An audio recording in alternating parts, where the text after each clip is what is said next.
12,000 years ago, the Earth was struck by what many scientists believe was a comet. It approached the planet from the northwest, heading toward eastern North America. It split into two large pieces as it entered the Earth's atmosphere, and perhaps 1 million smaller fragments followed. The largest piece hit the mid-Atlantic Ocean, causing a massive tidal wave, and another large piece struck off Puerto Rico, creating a deep trench and more tidal waves. Fragments rained down in the Gulf of Mexico and the Caribbean, and at least 500,000 smaller pieces hit the entire east coast of America. The impact caused flash fires on the islands of the Caribbean and the Gulf of Mexico, instantaneously burning all vegetation and killing virtually all life. But the worst destruction was yet to come. The impact of the comet fragments in the Atlantic Ocean caused massive tidal waves, and not long after the flash fires wreaked their total devastation, the entire region was drowned in a series of violent and massive tidal waves. The islands in the region had been burned and then swept clean by the catastrophe, and most traces of the region's history were erased. The disaster is known as the Carolina Bays event, and it may be the solution to one of the most intriguing mysteries of all time. For many people believe that this was the location of the center city of the island empire of Atlantis. Andrew Collins, author of the best-selling book Gateway to Atlantis, believes that the island empire of Atlantis was located on Cuba and the Bahama Islands, and he believes that Plato's description of Atlantis' destruction is a key to understanding its location. Plato stated that it was destroyed in a major cataclysm, he says, involving earthquakes and floods, in around, well, he differs in his time, but any time between 9,500 BC and 8,500 BC.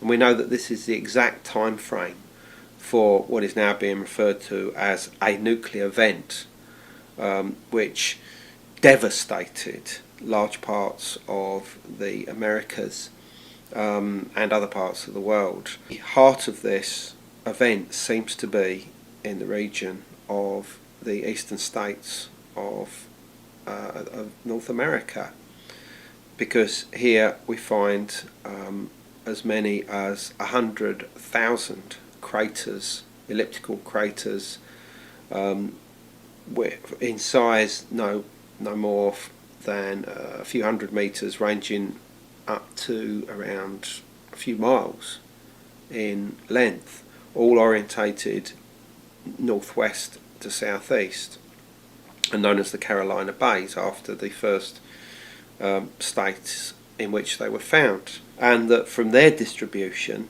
it's quite clear that an awful lot more would have fallen in the Western Atlantic basin, and this would have disrupted the waters, never mind the actual base of the ocean itself, to such a degree that they would have made a complete mess of the Bahamas and the Caribbean, which is my favoured choice for the location of the island empire of Atlantis.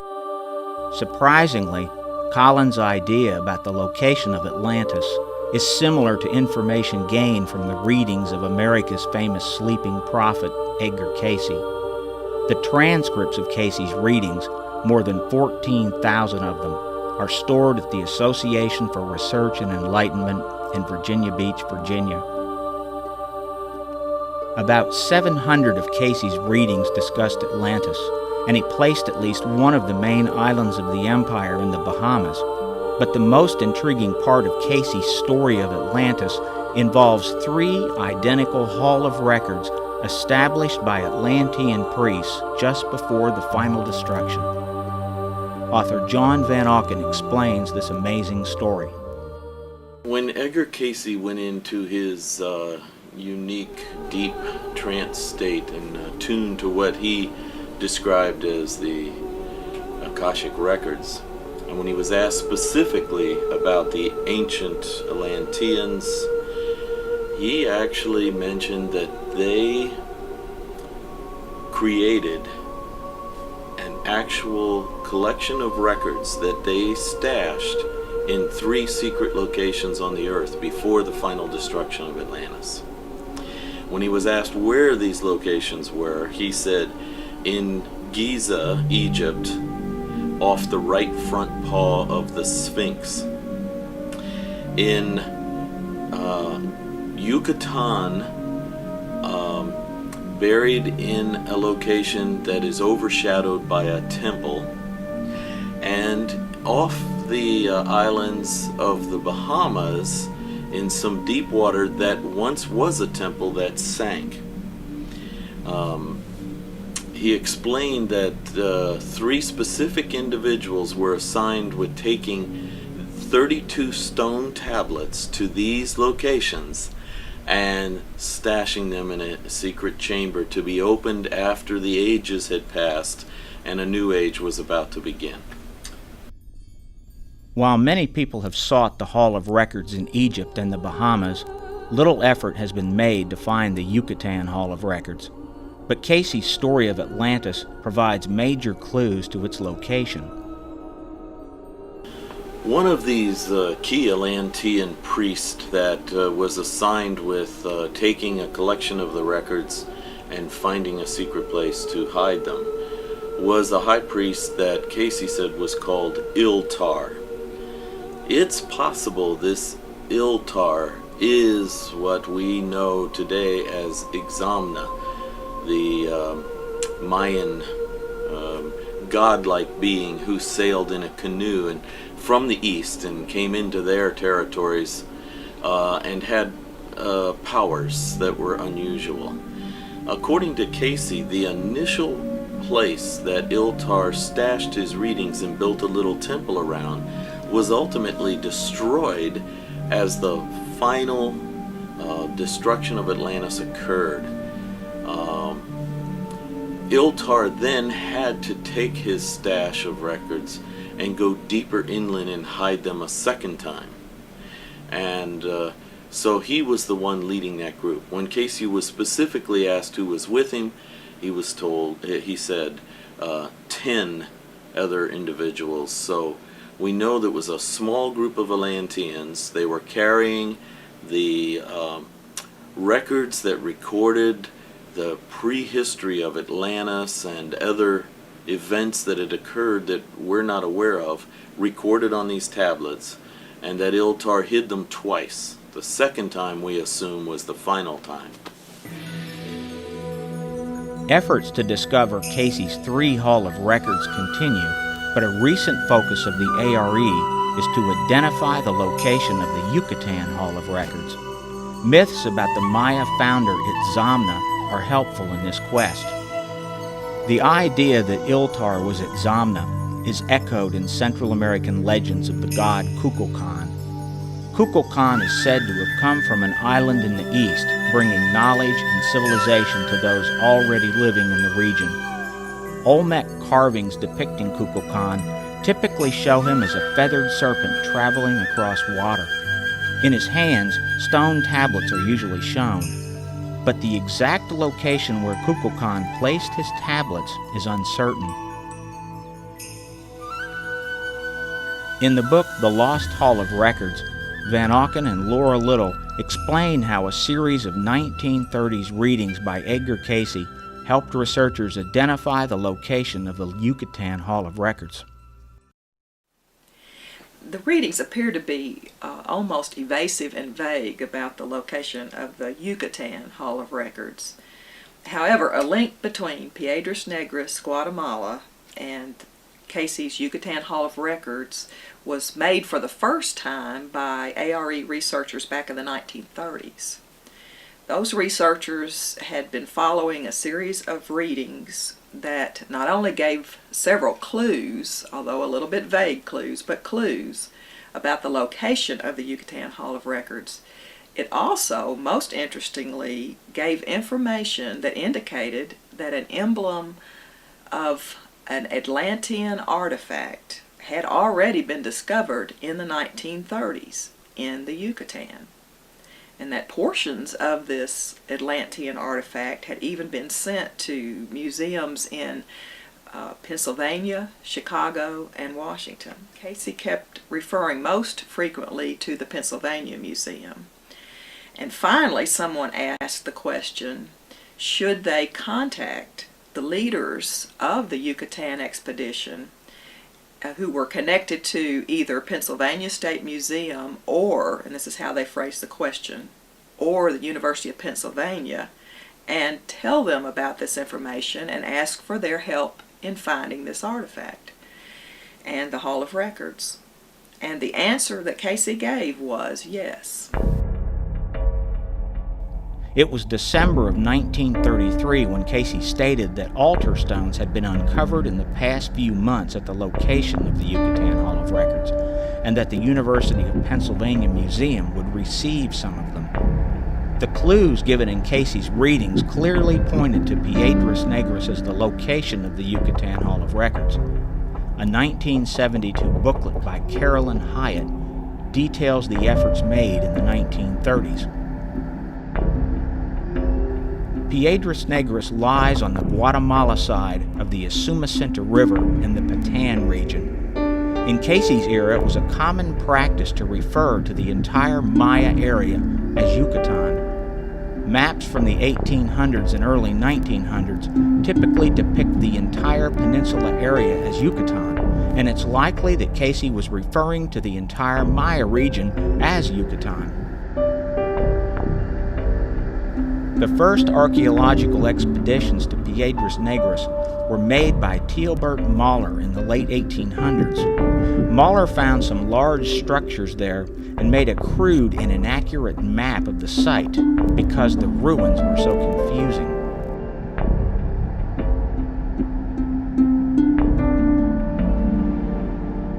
Between 1914 and 1931, researchers from the Carnegie Institute made 4 visits to Piedras Negras. In 1931, J. Alden Mason and Linton Satterthwaite of the University of Pennsylvania began excavating there until 1939. Some of their discoveries included fantastic artifacts, which many people believe are the finest sculpture ever produced in the Americas.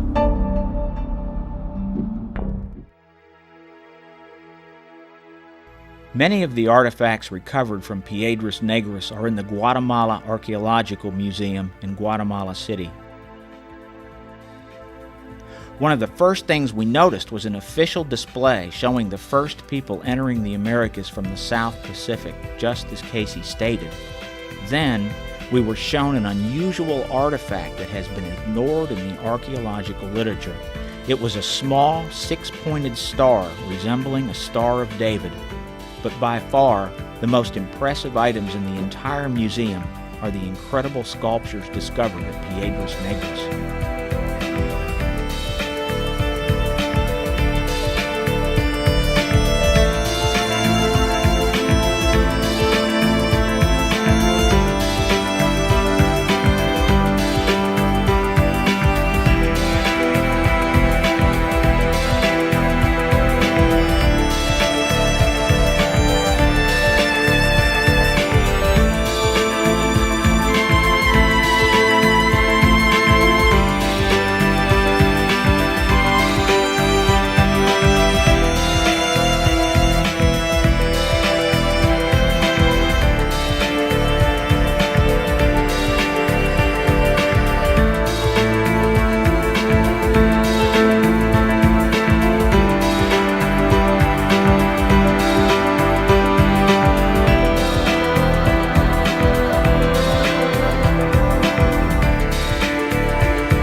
From the museum in Guatemala City, we began our expedition by flying to Tikal.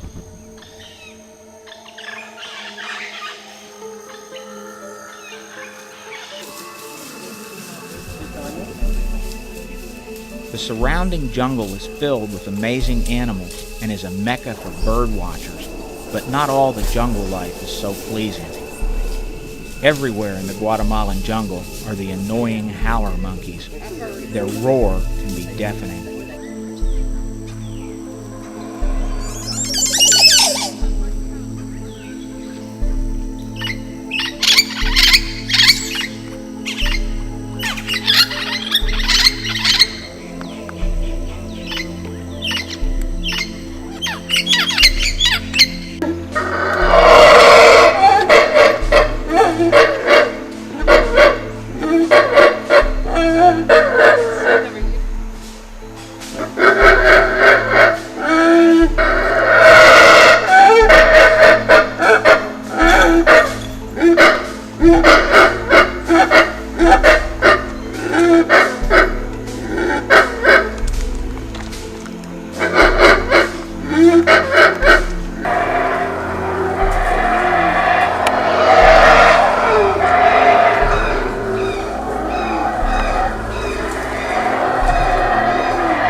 Tikal was undiscovered until a Guatemalan expedition found it in 1848. Until 1951, the massive site was accessible only by foot. The government built an airstrip near Tikal in 1951, and for 15 years the University of Pennsylvania excavated and restored the site, followed by continual excavations and restoration by the Guatemalan government. Despite 50 years of arduous work, only a small portion of the site's been restored, but the ruins accessible at Tikal today are among the most spectacular in the world.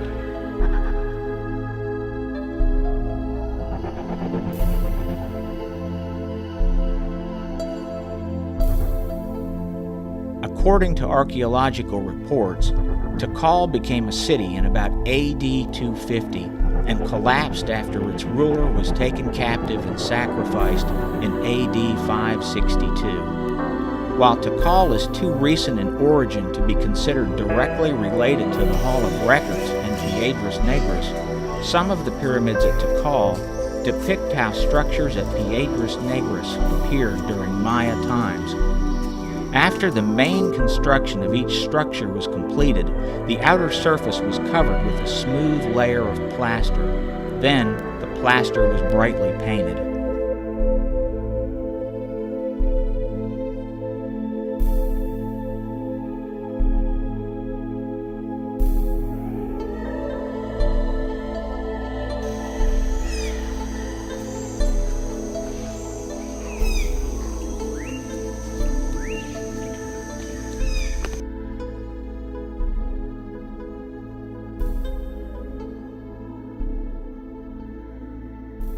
The trip from Tikal to Piedras Negras began with a 5-hour ride across increasingly rugged roads.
first part of the journey ended at Posada Maya, a small eco-lodge on the banks of the Usumacinta River near Bethel, Guatemala. The small lodge is situated in the midst of Maya ruins.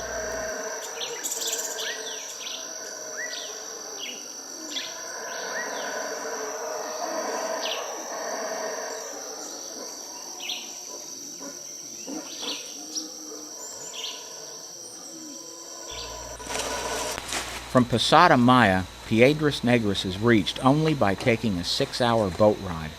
The Usumacinta River is rapid, deep, and is inhabited by crocodiles. The level of the water moves up and down quickly, and the huge boulders lining the riverbanks create numerous rapids and whirlpools. 6 hours is a long time to travel in a small boat, but the scenery was enthralling.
I'm going to put this up here.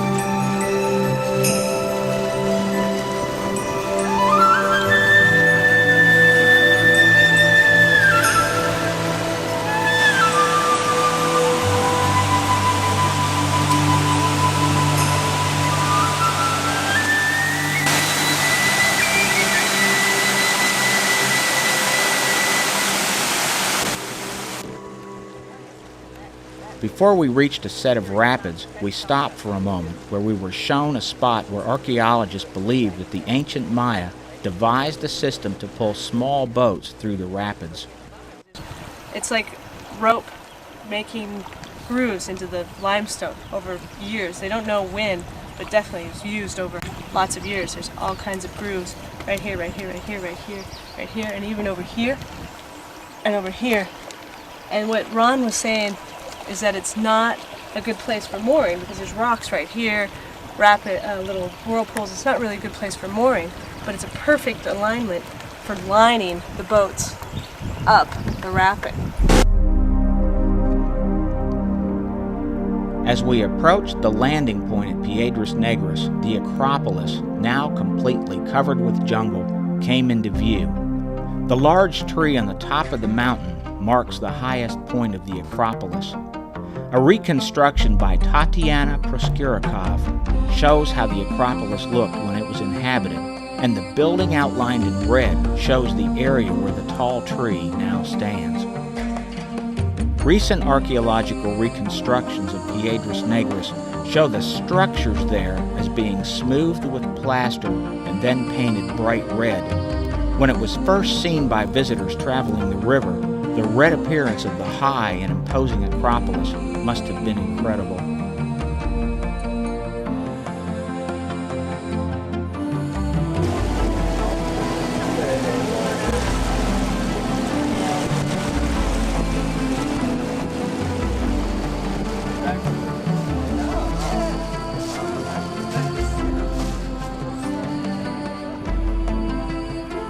The entrance to Piedras Negras is on a beach where one of the most impressive carvings still lies.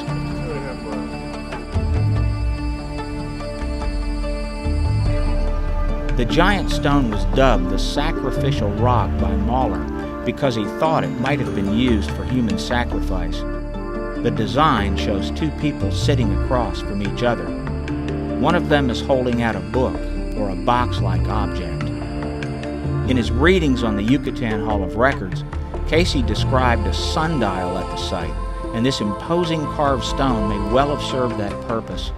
In addition, with its location right on the bank of the Usumacinta River, the stone seems to serve as a sort of signpost. Our base camp was about a mile from the river entrance into Piedras Negras. We stayed on the sandy beach in sight of rocks which sheltered crocodiles. After the second day, we had to drink river water, which was supposedly purified. During the long ride in the river to Piedras Negras, we'd seen some dead animals in the water, and at our camp, we watched a dead horse floating as our drinking water was being drawn from the river.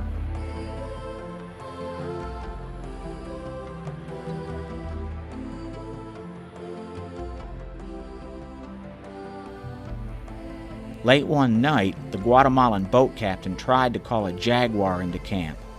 While they'd been successful on some previous attempts, we didn't see any evidence that it worked. We still aren't sure if the attempt to call the jaguar was a smart thing to do or not.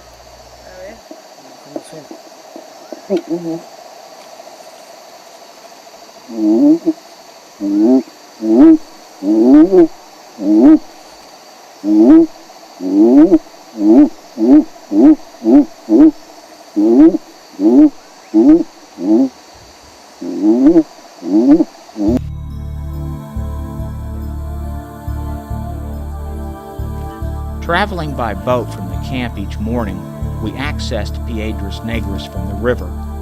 From this spot, the entire complex is uphill.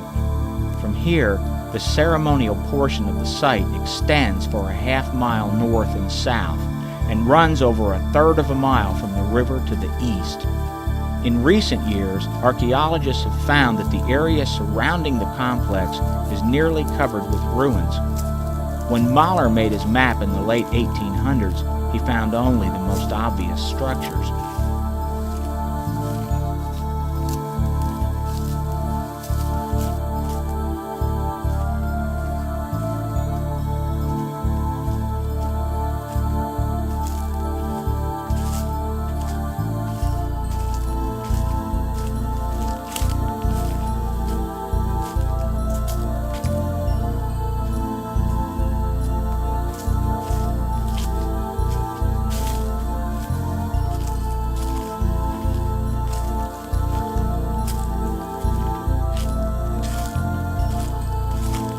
Not far from the river is a tomb called Burial Number 10, which was excavated by the University of Pennsylvania in 1933.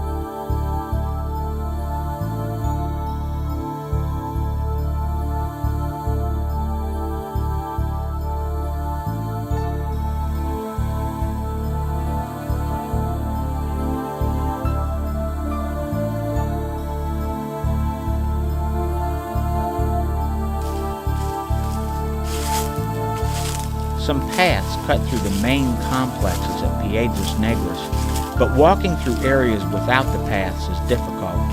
Dense vegetation and giant ceiba trees are found everywhere in the area, and ruins appear to be under the thick mat of the decaying jungle floor.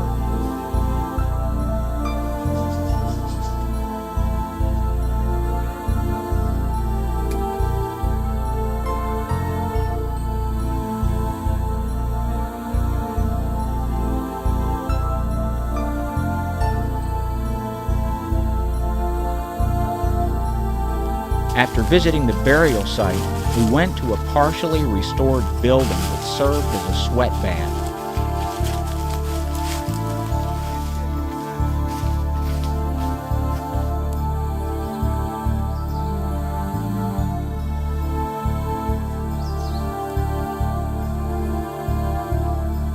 In the 1930s, archaeological reconstruction artist Tatiana Proskourakov was employed to render a drawing of how the structure appeared.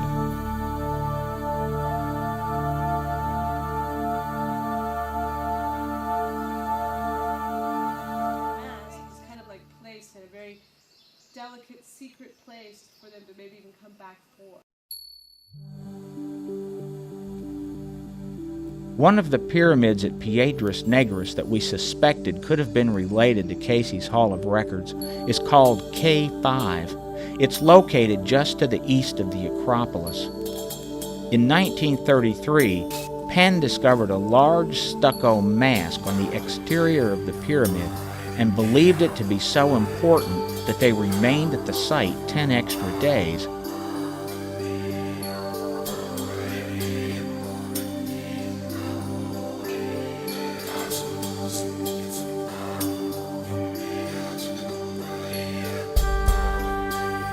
Excavations revealed that the mask was probably only one of 8 that were on the front of the pyramid. As with pyramids at many other Maya sites, K5 was shown to have several earlier structures underneath it.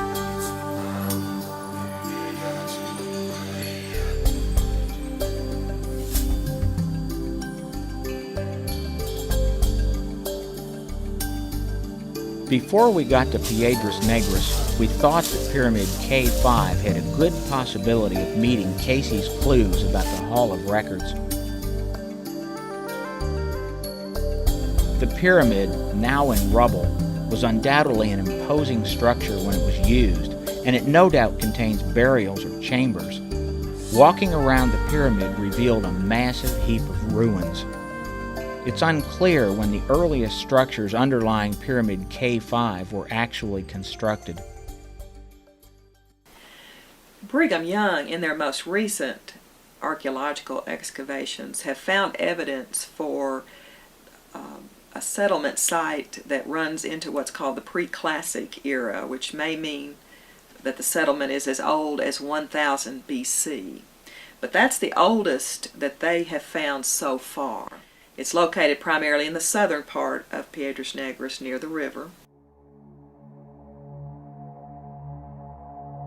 The area near the river is known as the South Group.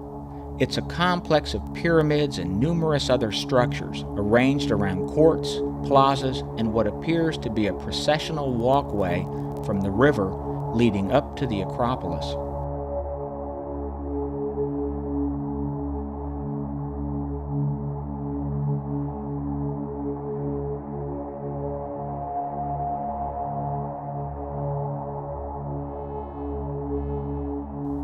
Most of the structures of the South Group are completely overgrown, and few of them have had any excavations done, but significant astronomical alignments are present in the South Group pyramids. There are 13 pyramids, and there are at least 5 in what's called the South Group, which is one of the oldest areas of the site.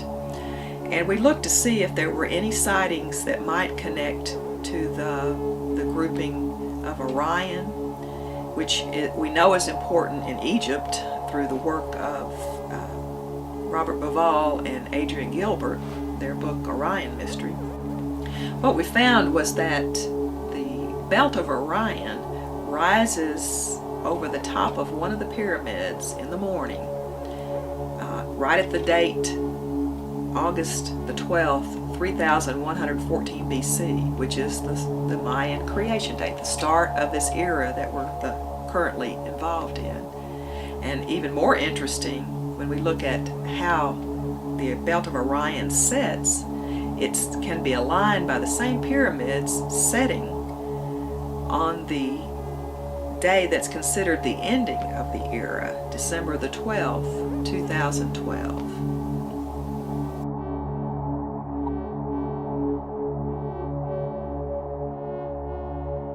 The meaning of the Maya creation date of 3114 BC is slightly better understood today. On August 13, 3114 BC, Maya texts say that the first image of turtle was seen in a place called Lying Down Sky, First Three Stone Place.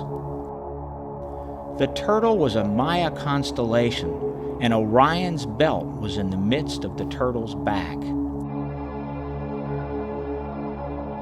There are only 5 Maya monuments known to have the date 3114 BC inscribed on them. The broken round table, called Altar 1, was discovered by Mahler in the late 1800s in front of the Acropolis, directly in line with Pyramid K5. The pieces of the altar remain at Piedras Negras today.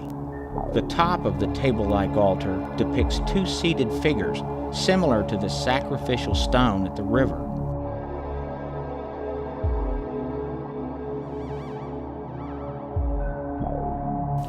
On this altar is the date that's considered to be the Mayan creation date, 3114 BC. This is the date of the current era, and the Mayans had calendars that had all kinds of cycles. Well, a particular cycle began 3114 BC, and it ends 2012 AD. Now, these cycles, some people believe that it might denote the end of the world, but actually this was a 4th cycle that the Mayans referred to, a 4th world or a 4th creation as they called it. So it's very likely that in 2012, rather than an ending of the world, it's an ending of an era. Also at Piedras Negras is an unusual carving on the side of a cliff. The carving depicts the cosmic turtle and the maize god's emergence. It's apparently a reenactment of the sacred creation story.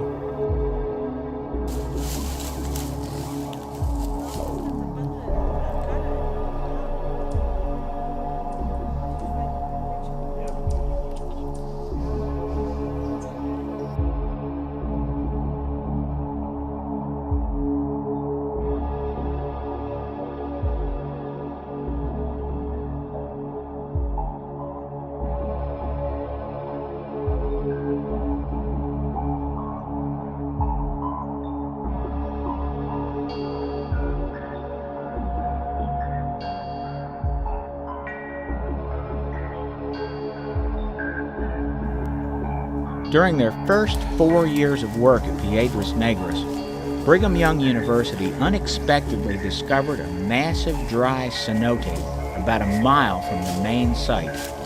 Cenotes are formed by underground streams that cause the limestone surface to weaken and cave in, creating circular holes. The cenote at Piedras Negras is the largest and deepest known in the entire Maya world, but the walk to the cenote is all uphill. Alright, here we go again. Demonstrate the depth. Uh-oh. Holy cow!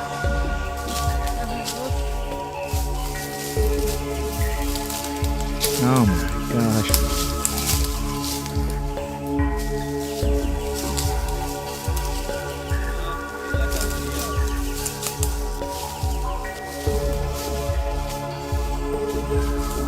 Tell them not to throw themselves over with it.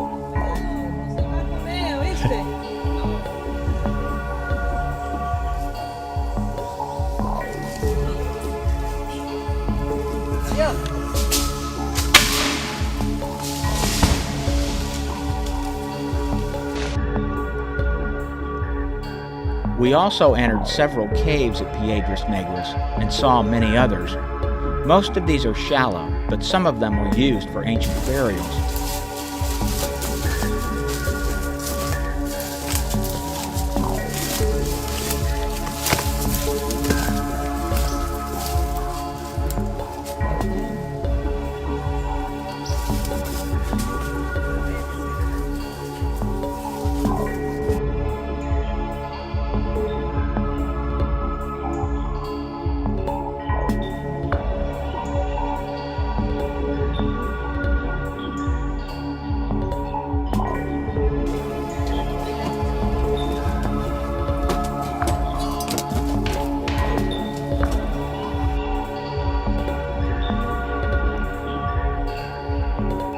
In his field notes from Penn's 1933 work at Piedras Negras, Linton Satterthwaite wrote that he had excavated 11 temples, 17 palaces, 2 ball courts, and several sweat houses during that single season alone. But in the 1930s, an excavation into a temple or pyramid sometimes meant digging a simple hole into the side of a structure or digging under an altar with a pickaxe. Some of the ruins at Piedras Negras still display the openings made by the 1933 field season. They reveal an amazing number of different construction layers.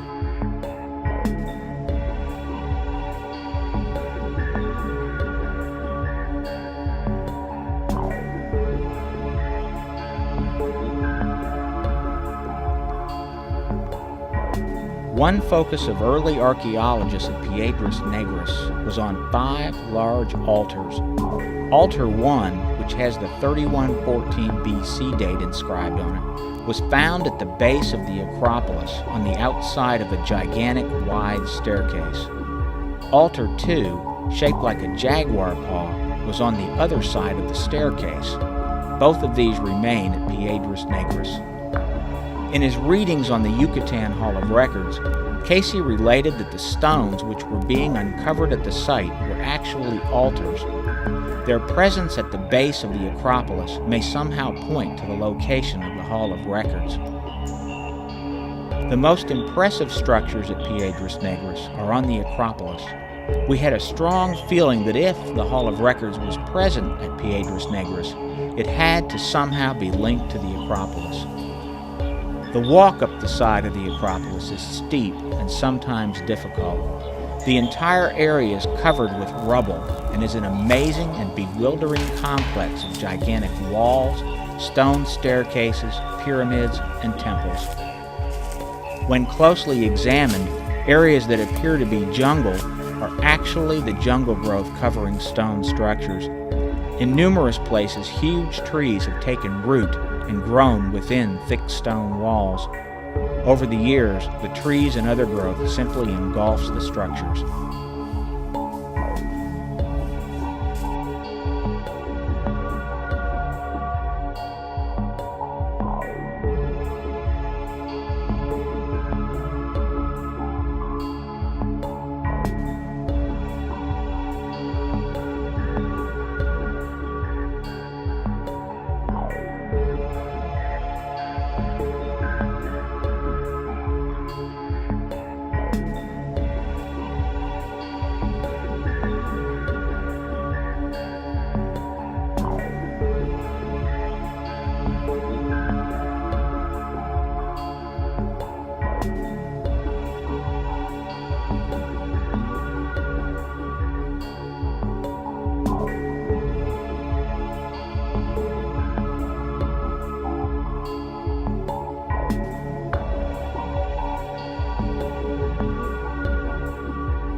Some buildings on the Acropolis remain partially intact, and they show the incredible construction ability of the ancient Maya.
Tatiana Proskurakov's 1930s rendering of the Acropolis is believed to be an accurate portrayal of what the Acropolis looked like at its height.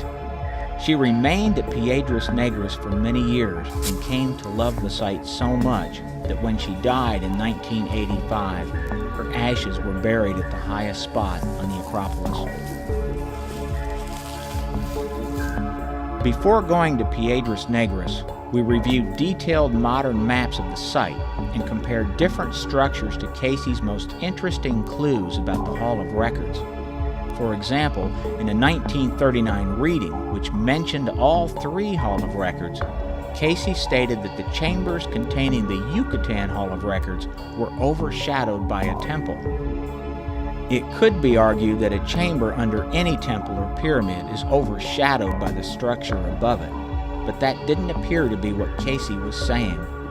A literal interpretation of Cayce's description of a temple overshadowing the Hall of Records seemed to imply that a high temple cast a dominating shadow over the entrance to the chamber containing the records.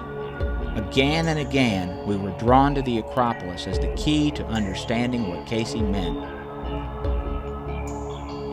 The highest temple on the Acropolis is on the northeast edge of the mountaintop, and the north-facing backside of the Acropolis is usually shadowed from the sun. When Mahler made his map of Piedras Negras in the late 1800s, he showed no structures in that area. The area is steep, and it isn't known if Mahler simply focused his attention on the more obvious structures. More modern survey maps show several temples on the north side of the mountain, but one structure in particular shot out from the map at us. It's called J29 and was a multi-tiered temple that had been built into the base of the mountain at a spot where it fit into a curved crevice.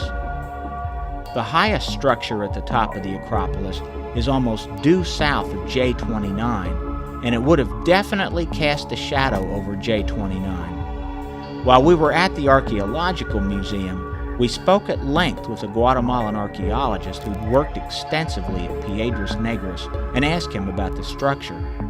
He replied that he had looked at the structure and agreed that it was highly likely that a tunnel system under the Acropolis could be accessed there.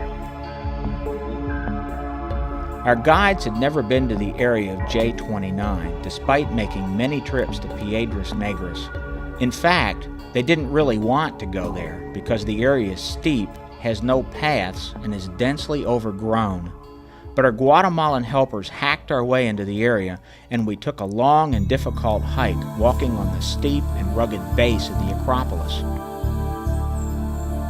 J29 had one small excavation done in modern times, and several caches and unusual artifacts were found. A clump of iron and numerous crystalline stones were recovered, but all these items were somehow lost. The excavation also revealed that J29 had been rebuilt several times. When we reached the ruins, it was clear that newer structures had been built over older structures many times. Removing a few outer stones revealed that the older construction seemed to be superior.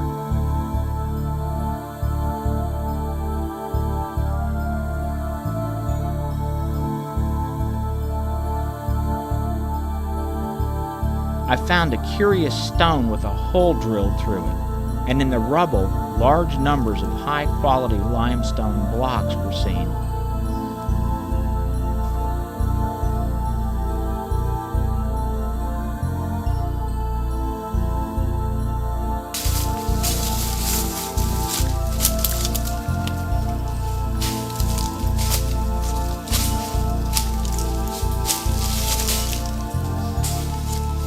Exactly what I'd envisioned. A building that would have collapsed. With another building on it.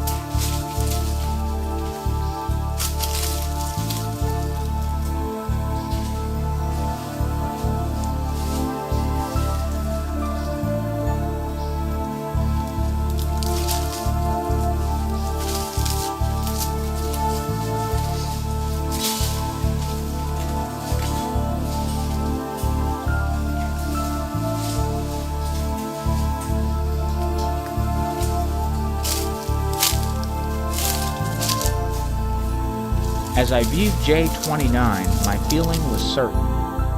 If the Hall of Records is at Piedras Negras, this was where it could be accessed. But one more surprise awaited us. While oppressive heat and increasing dehydration began to take its toll on me, we visited Pyramid O13, which is the dominating feature in the East Group. O13 is built into the side of a curving hill, which also connects to K5 and eventually to the Acropolis. In the late 1990s, Brigham Young University archaeologists began tunneling into O13 because a new translation of a stela found in front of O13 indicated that a cave or tunnel was under it. But the archaeologists' efforts failed because rubble in the upper portions of the pyramid constantly caved into the tunnel. Our Guatemalan helpers led us to two sides of a staircase that had ascended O13. Cool air could be felt rushing out of the small openings on both sides, especially out of the hole from the remains of Brigham Young University's tunneling attempt. The implications were clear. There had to be a tunnel system under O13, and because the air was rushing out, there had to be another opening somewhere. O13 could be connected to K5 with a tunnel following the contours of the high hill on the backside of both of these pyramids. From K5, the tunnel system may well connect to the Acropolis and J29. The existence of these tunnels may well explain why archaeologists have only been able to date Piedras Negras to 3,000 years ago, while Cayce states that Iltar established the Hall of Records there about 12,000 years ago. Possible that Iltar and his group came to Piedras Negras, hid the Hall of Records in an underground tunnel system, and never built any monuments, and maybe didn't leave a lot of evidence of their presence. And we're talking about something with Edgar Cayce that would go back to 10,000 BC, but it's also possible that a tunnel system at Piedras Negras was in place at 10,000 BC. Perhaps it's a natural system. Perhaps it's related somehow to that large cenote that's located not too far away from the Piedras Negras site. That makes us believe that the Acropolis and O13 are probably the best places to continue research in Piedras Negras for the Hall of Records. Both University of Pennsylvania and Brigham Young University will be the first to tell you that they've only scratched the surface at Piedras Negras. There's still a lot more to be excavated, still a lot that's unknown. The discovery of the Bimini Road in 1968 seemed to confirm a prediction Cayce made in 1932 about part of Atlantis being found in that region in 68 and 69. The discoverer of the road site, Dr. J. Manson Valentine, asserted almost immediately that it was constructed from cut slabs of beach rock. Dmitry Rebekov, an oceanographer who worked with Valentine, believed that the road could have been a breakwater enclosing a harbor because it was similar to ancient Mediterranean breakwaters that had only been recently found. But skeptical geologists claimed that the structure off Bimini was only a natural beach rock formation. Their conclusion was based on a few coring samples taken from the road, and none of them bothered to compare the Bimini Road to the Mediterranean breakwaters. In fact, none of the geologists even mentioned that the Mediterranean breakwaters were also made from cut beach rock, or the fact that the ancient Phoenicians made tools from beach rock. In a 2003 expedition sponsored by the ARE, we discovered another formation that bears some similarity to the Bimini Road, but this time the structure was in water off Andros Island, about 100 miles to the east of Bimini. A 1,200-foot-long, three-tiered stone structure enclosing a harbor was found. The structure was vaguely similar to known ruins in Peru, but we also found an apparent tool mark, a along with what appeared to be paving stones on the bottom. In 2004, we returned to Andros with a crew from the National Geographic and found areas of the structure we hadn't previously seen. One of those areas appeared to have stone steps leading to the top of the third tier.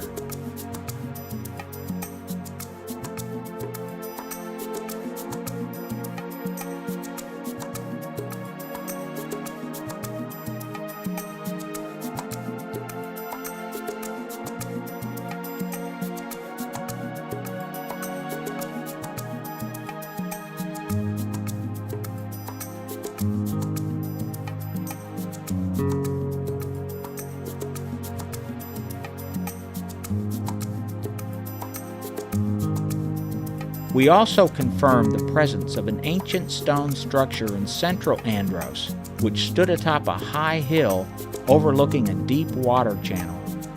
While clearing the land before we arrived, a 10-foot vertical opening had been discovered by the 96-year-old owner and his grandson.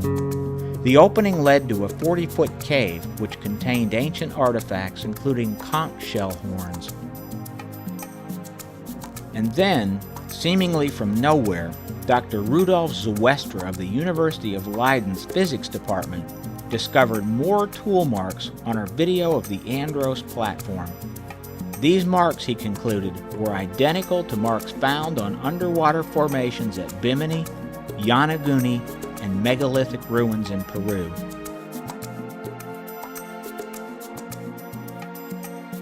Dr. Zewestra asserts that the evidence weighs heavily on the side of the Bimini Road and the Andros platform being man-made.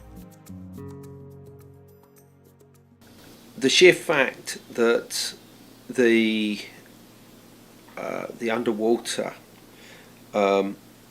breakwater that has been discovered on Andros recently bears marks, tool marks, which are similar to those found on megalithic blocks, polished and cut megalithic blocks in Peru and almost certainly elsewhere, makes me now look at the Bimini Road and other similar roads, such as those off of the island of Cayce in the southern Bahamas and the nearby island of Anguilla, which I've dove myself in the past. I see these slightly differently now. It may well be that these also form some part of a maritime culture, and I think that now that we have what appears to be definitive evidence for the existence of Atlantis in the region of the Bahamas and the Caribbean, it will now be much easier, and I think that evidence will come to light pretty quickly.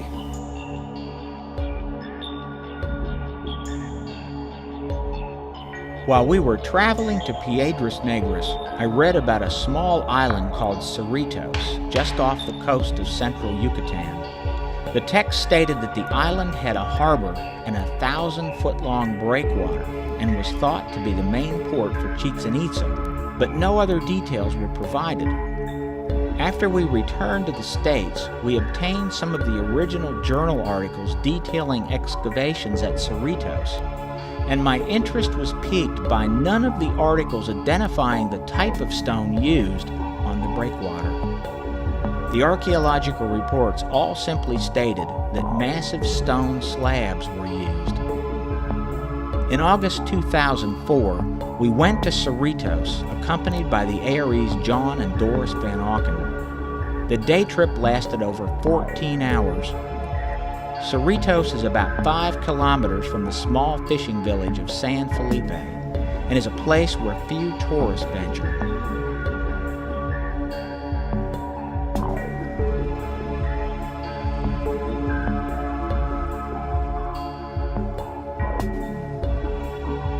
Only one boat operator is authorized by the government to go to Cerritos, and he's only available for about 6 months of the year. The boat trip lasted about an hour each way. The boat operator didn't speak English, and Doris Van Auken served as a translator. The island was first reported in archaeological journals in 1963 and has been the focus of several intense excavations. In 1984 and 85, Cerritos was partially excavated by a team of experienced American archaeologists. They reported that it was the most unique site in the Maya world and that they had never encountered anything like it in their combined professional experience. They made 15 6-foot by 6-foot test pits, digging through 13 separate habitation layers. Carbon dating showed that the island was actively used by the Maya starting in 300 BC, but only a few areas were carbon dated. The island, no more than 650 feet in diameter, was completely covered with 29 buildings and had a stone slab seawall encircling its shoreline. Archaeologists reported that most of the huge slabs of stone that formed the breakwater had been looted from modern breakwater constructions. Incredibly, the excavations found trading artifacts on Cerritos from the Guatemalan highlands, Belize, the highlands of Mexico, Cuba, the Bahamas, and even Florida.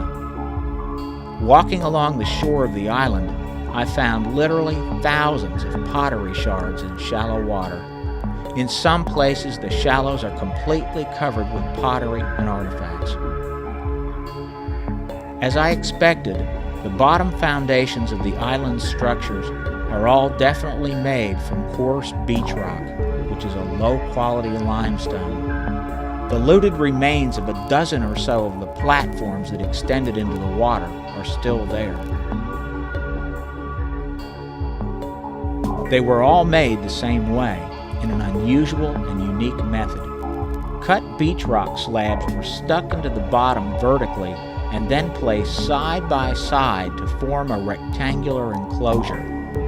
They then filled the inside area of the enclosure with smaller beach rock stones and then used large flat slabs of beach rock to make flat tops on the platforms.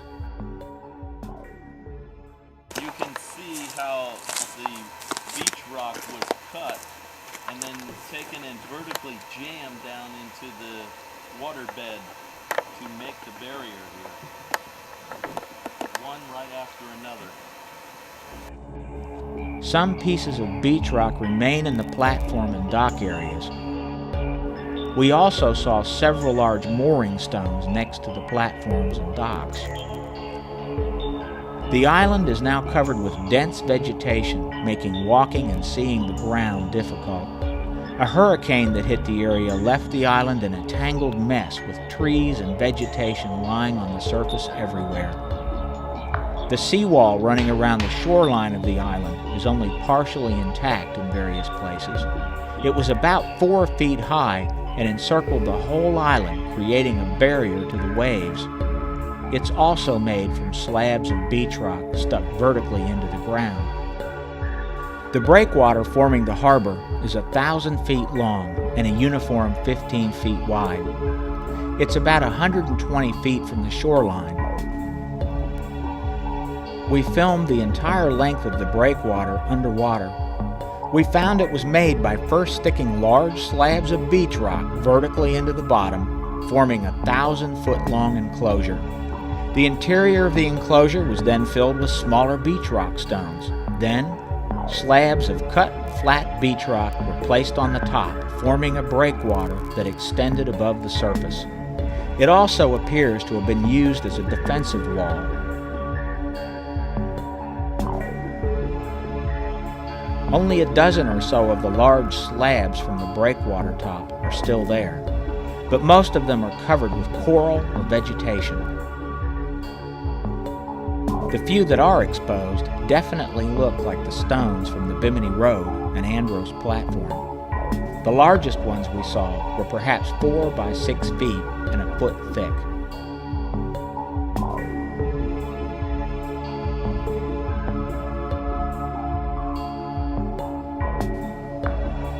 There were at least 3 openings into the harbor through the breakwater. The largest opening had 2 large platforms on each side that extended well above the waterline. According to the archaeological reports, these 2 platforms had buildings erected on them, apparently guard towers or perhaps lighthouses. Archaeologists speculate that the harbor housed 300 to 400 trading canoes at a time. The implications of Cerritos are clear and irrefutable. Ancient maritime cultures in the region utilized beach rock to construct harbors, breakwaters, and cargo platforms. While we now know that beach rock was used in the region to construct harbors and breakwaters, asserting that a maritime culture was in the Caribbean and Bahamas 10 to 12,000 years ago is another thing. But on September 9, 2004, an archaeological team from Mexico's National Institute of Anthropology and History announced a startling discovery. 3 well-preserved skeletons had been discovered in 65 feet of water in underwater caves off the Caribbean coast of Yucatan. The University of California in Riverside carbon-dated charcoal samples found with one of the skeletons to 11,000 BC. This discovery confirms that humans were in the region where the Cayce readings state that Atlanteans went just prior to the final destruction sometime around 10,500 BC.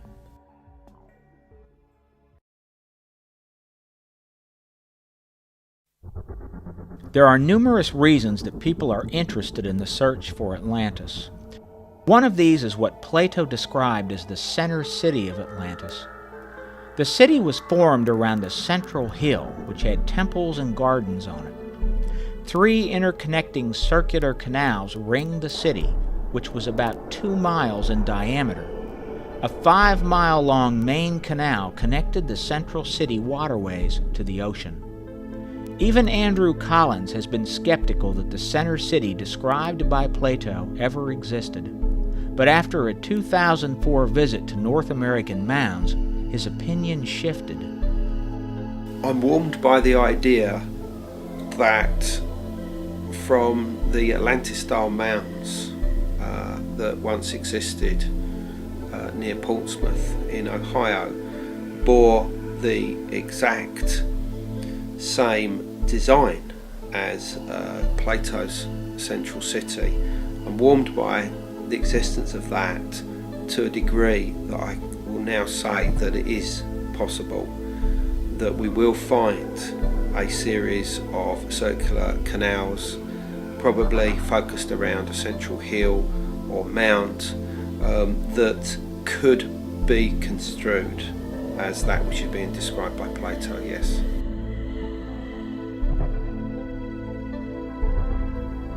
The most sought-after remains of Atlantis are unique to Edgar Cayce's readings. These are the 3 Hall of Records.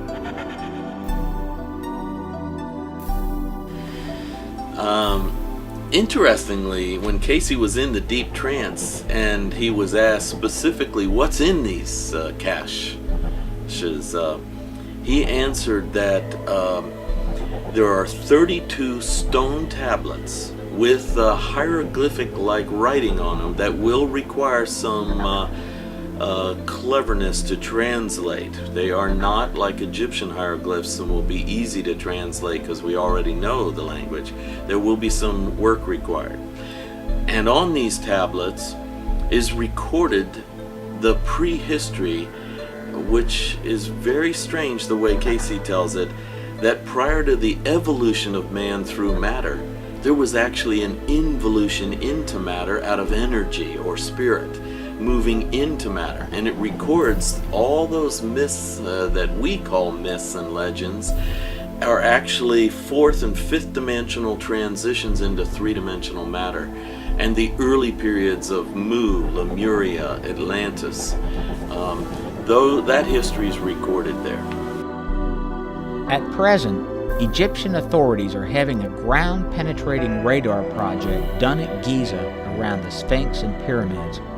Their eventual hope is to map all the underground tunnels and chambers present on the plateau, but how any discoveries would be announced or investigated is uncertain. According to Cayce, The Bimini Hall of Records is covered by what he called the Slime of Ages, in deep water somewhere down the Gulf Stream. The area is likely between Bimini and Andros, but finding this Hall of Records with present technology is a formidable task, if not an impossible one. The Yucatan Hall of Records, with its location most likely at Piedras Negras, may well be the first one found, and according to Cayce, the careful placement of the Yucatan Hall of Records was intended to make their eventual discovery the result of a deliberate attempt to find it. This cache is not to be opened and found until the time moves from the early ages of man and the earth to the latter ages. The evidence that I have is that the peoples of the Caribbean, following the cataclysm, according to various mythological tales preserved in their sacred books, did indeed found the earliest Mesoamerican cultures.